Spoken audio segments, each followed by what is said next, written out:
I'm shooting another episode of Teaming Up Show. The Teaming... That is insane!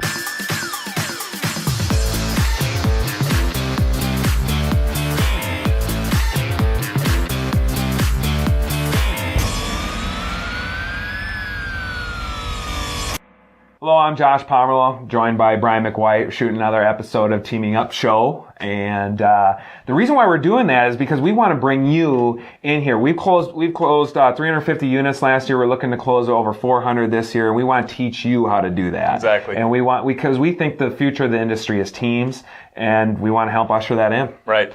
So today we're going to be talking about the most exciting topic in all of real estate, which is database.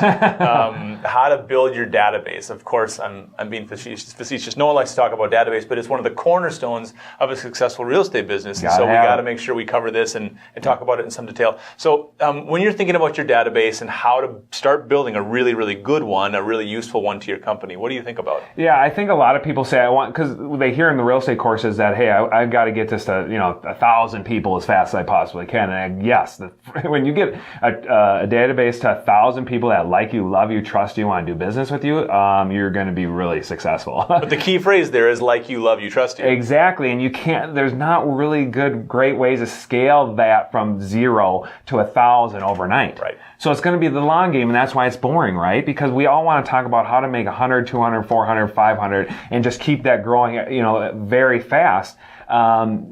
The good part of the database is, yes, the good part about it is, yes, it takes you a long time to build it, but once you get it there, Zillow, no one's going to get in between you, right? So to answer that question is you start at 5 people, 10 people, whatever you have, the people that know you, love you, like you, put them into that system.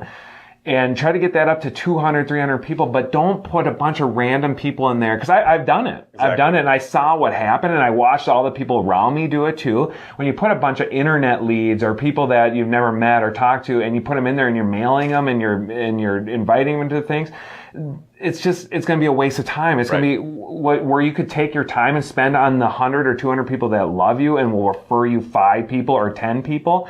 Those are the ones you want to give to, that you want to do everything for. And that kind of leads to the second thing we want to talk about.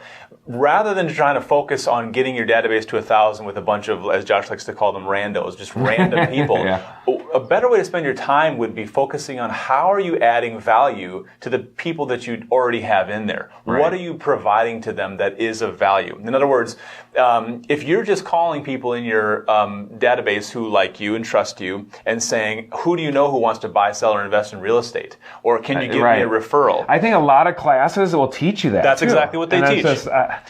Just put yourself in the shoes of the person receiving that phone call. Yeah. That's not a phone call I want to receive. No, once you called me and you said that to me, I'm never going to talk to you again. I'm probably not going to talk to you ever. At Christmas, and you're my sister or brother, and I'm just going to be like, Because they're afraid that's what you're going to ask them. Yeah, so exactly. How are you providing value to them? Because if you provide value to them, they will naturally reciprocate. If you think about think about the good restaurants that you've been to. Have you ever been to a great restaurant where you had a great experience? At the end of it, they say, will you please tell people to come here? They never do that because they know if they provide a great experience and they add value to your experience of their restaurant, you're just going to tell other people about the restaurant. It's a no-brainer. Same thing in real estate. Right. Exactly. So what are you providing of value? It can be anything. Now, Josh is going to talk a little bit about client parties and some of the rentals we do and things like that. But some of the simplest things you can do for your database is call or email people and just say, do you have any questions about the market, about your home value? What can I help you with? Any questions I can answer about your home, about home improvement projects that might be and where they might fall in terms of return on investment, things like that. Provide counsel that you have because you're a real estate expert. And to follow up that exact point is, I think, and Brian does this so easily, is that when he just cares for another person. Yeah. I think people should have started with that. No.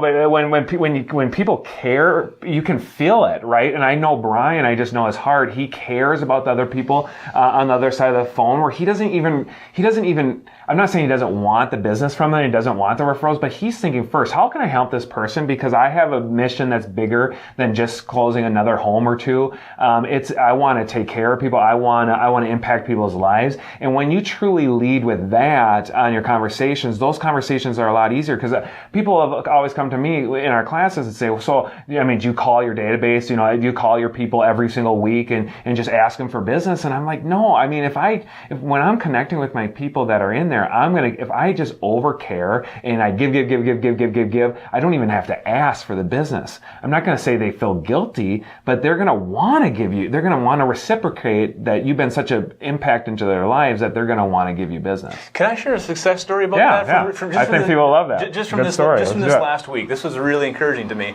I had a client 2 years ago who listed with us. They were a little overpriced, didn't sell in about 2 months, and then the Mrs. Seller got sick with some problem they couldn't quite figure out. And so they came off the market because they didn't want to sell during that. About once a quarter, I call them not to ask them for a referral, not to check in on, not to like say, are you ready to sell now? Are you ready to sell now? But about once a quarter and ask how Lisa's doing and ask if there's anything. Now, wherever you fall on this spectrum, I don't really care, but ask them if I can pray for them. Right. And express genuine concern, okay? About once a quarter, once every 4 or 5 months. And just about 2 weeks ago, I was calling with this kind of quarterly, every 4 or 5 month phone call, and he said, I was just thinking about you, and I have just forgotten to call you, but my dad is going to be selling his property on Lake Minnetonka. And I needed to call you, but I hadn't been thinking about it, and I want to talk to you about it. And if you're not familiar with Lake Minnetonka, this is kind of the highest end homes in our area. Right. So that happened. Right. And then just last week, an agent reached out to them directly because they're looking for a townhome in this person's development and haven't been able to find anything. And they saw that this one had come off the market, had canceled a couple years ago, and so contacted this seller who we don't have a contract with anymore. Contacted them directly and said, my buyer would be really interested in purchasing your place if you want to sell it. Easiest thing for that client, that seller to do would have been just said, sure, let's do it. We can save 3% on commission or 4% or whatever it might be. But instead, this person says, we might be interested in selling if we can put closing out a little bit, but you got to talk to my agent. My agent's Brian McWhite. Here's his contact information. Isn't that awesome? It's amazing. It was so good. And I never asked them for a referral. I never asked them for more business. I just kept in touch with them and cared about them. Like Josh said, not because I want their business, but because I genuinely care about them, and the business follows. Isn't that cool, though, that you can be like that, meaning that you can be your true self and you can just care about people and it's going to come back? Exactly. I mean, I love that part about the business, that I think it's tough, and I think you can lose sight on this especially in your first 1 to 4 years, because you're just trying to survive, right? Mm-hmm. You're just trying to make a paycheck because you got to pay a mortgage, you got all that. But once you've been doing this long enough and you come with a vision that, hey, I'm going to build this right, I'm going to build a great database, I can just care about people and it's going to come back. Yep. I love that part of that. So what are some of to shift a little bit, what are some of the things we can do? I don't want to overwhelm people, but I also want to tell people, how it started. I think it starts simple, just what Bryan said, care about people and add value in their lives in every simple way that you possibly can. That's going to separate you significantly from other people. But once you built that to 500 people and you really, your business is getting bigger and bigger and bigger, what are some things that we can add? We've taken a page out of, what's his name? He's out of Texas. I forget his name, and I can't think of it. You know him. No, not Kenny Klaus. It doesn't matter. Good guy, in Flower Mound, Texas. When you Google that and you go to Google real estate, you'll probably find him because he does like 1,000 transactions a year. But he had some rental items that he gave away for free. And so he just gave back to his sphere. He just cared about his people so much. So we have a moving truck. We have some free tables and chairs that are good for like picnics or graduation parties. We have a ladder, which is a nice foldable ladder. And we're trying to add to that stuff. I know it's kind of funny, but that just gives us reasons to talk to our people that are in our sphere and give them more value. Then we do 2 client parties. One is like a date night thing where we give away pizza and a movie and stuff like that. And then in the fall, we do a pie giveaway, but we also give food, have face painting, make it a whole event where people can come to bring their kids, and keep their kids busy for a night. Right. And you might think that all sounds really expensive, like the date night thing sounds really expensive. And priority number 1 is caring about people and pouring value into their life. But we always think about it in terms of if one listing. One. If we get one listing right. from doing that, or anybody who came to get the pizza, the date night, the Netflix movie code, things like that we provide, refers us to one person, it's paid for. Paid for, and you were able to and more. So it's just it's a no-brainer. And when people spend another $1,000 on internet leads or whatever their source is, and they spend $1,000 over there, and they won't spend it into the one where your ROI is the highest, and it's what really builds this business.